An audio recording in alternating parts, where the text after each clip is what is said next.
कमळी या मालिकेच्या आजच्या भागात आपल्याला पाहायला मिळणार आहे की कमळीची आई कोण आहे हे सगळ्या घरच्यांना समजतं आणि यामुळे संपूर्ण घराचा पाया हलतो.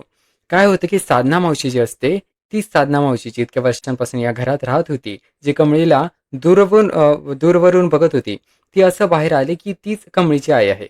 पण सगळ्यात मोठा प्रश्न हा होता की इतकी वर्षे या सत्याला लपवून कशासाठी ठेवलं. तर साधना मावशीला सगळं माहिती होतं की कमळी कुठे राहत आहे, कशी आहे, कशी वागते, सगळं तिच्या डोळ्यांसमोर घडत होतं. परंतु तरी तिने स्वतः तिचं मातृत्व कधी जाहीर केलं नाही. आता ऋषी आणि साधना सगळं सांगायला लागलेलं असतं सगळ्यांना. ऋषी असं म्हणलेलं असतं की कमळी राजन काकांची मुलगी आहे आणि महाजनांची वारसदार आहे. आणि जरा कामिनी आजीला यावेळी कळलेलं असतं तर त्यांनी माझ्या मुलीचा जीव घेतला असता. म्हणूनच मी हे सत्य लपवलं आणि म्हणूनच कमळीला कधीच त्यांच्या आयुष्यात आणलं नाही. तर कमळीच्या मनात काय चालू होतं हे समजणं अवघड नव्हतं. तिला वाटत होतं की तिच्या आईवडिलांनी तिला दूर ठेवलं ते कामिनी आजींच्या दबावामुळे. तर तिला वाटत होतं की काकाच तिचे खरे बाबा आहेत आणि अन्नपूर्णा आजीची हरवलेली नात तीच आहे आणि या सगळ्या नात्यांचा खरा दुश्मन कामिनी आजी आहे. पण खरं तर कामिनी आजींना कधी कळलं नव्हतंच की त्यांची स्वतःची नात इतक्या वर्षांपासून त्यांच्याच घरात राहत होती. एका आईला तिच्या मुलीपासून 38 वर्ष दूर राहावं लागलं होतं आणि एका आजीला तिच्या नातीपासून दूर राहावं लागलं होतं आणि त्यांच्या डोळ्यात तिला बघण्याची आस होती. पण त्या मुलीला, त्या नातीला कधी कळलंच नाही की हेच माझं खरं कुटुंब आहे. आता हे सगळं कामिनी आजीच्या कानावर पडणार होतं. ऋषी आणि कमळी ठरवतात की आता त्यांना सोडायचं नाही. हे सगळं सत्य कामिनी आजींसमोर उघडकीस आणणार आहे. आणि हे सगळं चालू असतानाच तिथे नयनताराही आली आणि नयनतारा असं म्हणाली की तुमच्या या प्लॅनमध्ये मी सामील आहे. साधनाताई, तुमच्यावर खूप मोठा अन्याय झालेला आहे. कमळी, तुझ्यावरही अन्याय झालेला आहे. आणि साधनाताई, तुम्ही काळजी करू नका, मी तुमच्या सोबत आहे. ऋषी, आम्ही दोघी जण मिळून तुम्हाला तुमच्या जीवाला धक्का लागू देणार नाही. तुम्हाला काही होणार नाही. हे सगळं सत्य अन्नपूर्णा ताईंना सांगायचं आहे. त्यांना आधी कळायला हवं. तर आता ऋषी आणि कमळी ठरवतात की ते सगळं सत्य अन्नपूर्णा आजींसमोर ठेवणार आहेत. परंतु त्यासाठी योग्य वेळ आणि योग्य पद्धत लागणार आहे. तर दुसरीकडे राजन मध्यरात्री सरूला भेटलेले होते. राजन आशेने सरूला विचारत होते की आपली मुलगी कुठे आहे, कशी आहे. सरू त्याला सांगत होती.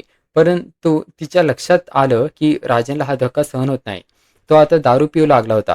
घरी येतो आणि एकावर एक पेग घेत बसतो दारूची. तर राजनच्या या अवस्थेला अनिका बघत होती. ती म्हणाली, "डॅड, तू हे काय करतोस? मला तुझी ही अवस्था बघवत नाही." परंतु राजनच्या मनात काय चाललं होतं हे कोणालाच कळत नव्हतं.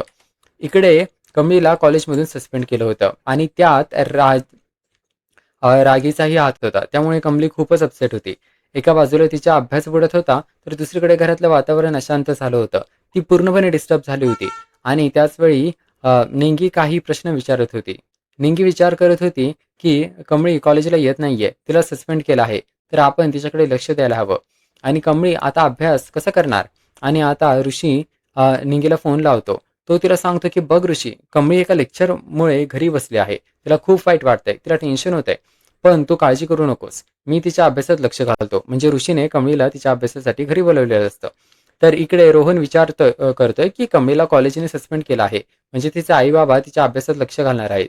तो मनातून म्हणतो, मला आज एक खूप महत्त्वाची मीटिंग अटेंड करायची आहे.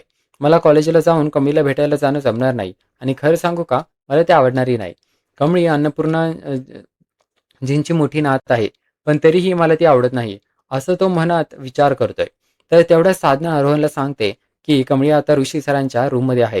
हे ऐकून रोहन ऋषीच्या रूममध्ये जातो. ऋषी मनातून विचार करतोय, आता साधना मावशी आणि कमळी इकडे आहेत. तुम्हाला कमळीला भेटायचं होतं ना. आज शेवटी तो दिवस आले आहे. कोणत्या कारणाने तुमची भेट होईल हे माहिती नाही, पण मी खूपच गडबडलोय. तुम्ही तुमचं पाणी जाणावं असं वाटतंय. मला वाटतं की मी माझ्या जवळच्या माणसांना भेटतोय, पण मी तुम्हाला चेहरा दाखवू शकत नाही. ऋषी साधनाला म्हणतो, मावशी, कमळीची इच्छा आहे तुम्हाला भेटायची. तुम्ही तिला चेहरा दाखवा. हे ऐकून ऋषी जागेवरून उठतो आणि साधनाकडे पाहतो. कमळी धावत साधनाला मिठी मारते आणि रडू लागते. ती म्हणते, आई तू इथे कशी आलीस? आई तू इथे कधी आलीस? आणि तू मला का भेटलीस नाहीस? तुला माहित होतं मी आहे इथे, तरी तू मला का भेटली नाहीस? ऋषीच्या मनात हाच प्रश्न होता. साधना मावशीला माहिती होतं की कमळी तिची मुलगी आहे. कमळी इथे आहे. तरी ती कमळीपासून दूर का राहिली? तर कमळी विचारते, कोणाला? कोणापासून तुम्हाला वाचवत होतीस त्यावेळी? साधना सगळं सांगू लागते. ती म्हणते, मी कैदी नाही कमळी. कमळी आश्चर्याने विचारते, कैदी नाही? साधना म्हणते, हो बाळा, आता तुला सगळं सत्य सांगायची वेळ आली आहे. राजन काका तुझे बाबा आहेत आणि अन्नपूर्णा आजी ही तुझी मोठी आजी आहे.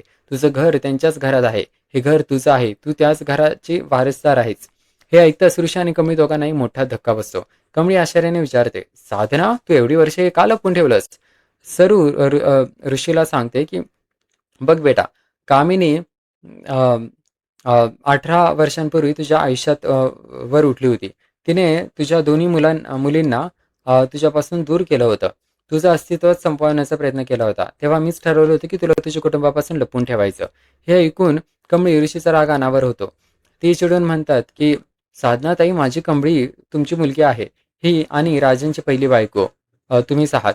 सरू लगेच माफी मागते. ताई, मला माफ करा. मी माझ्या मुलीचं हे सत्य इतके वर्ष लपवून ठेवलं. तर साधना तिला समजावते, अरे आता काही काळजी करू नकोस.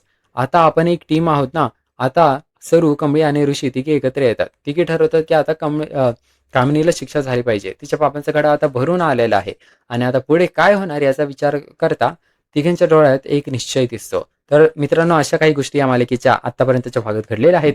मालिकेत पुढे काय घडणार तुम्हाला काय वाटतंय या व्हिडिओच्या खाली कॉमेंट करून सांगा. आपण भेटूया मालिकेच्या पुढील भागात आणि पाहूया मालिकेत पुढे नेमकं अजून काय काय घडतंय ते. हा व्हिडिओ पाहण्यासाठी खूप खूप धन्यवाद. असेच मालिकांचे अपडेट्स पाहण्यासाठी आपल्या चॅनलला सबस्क्राईब करा.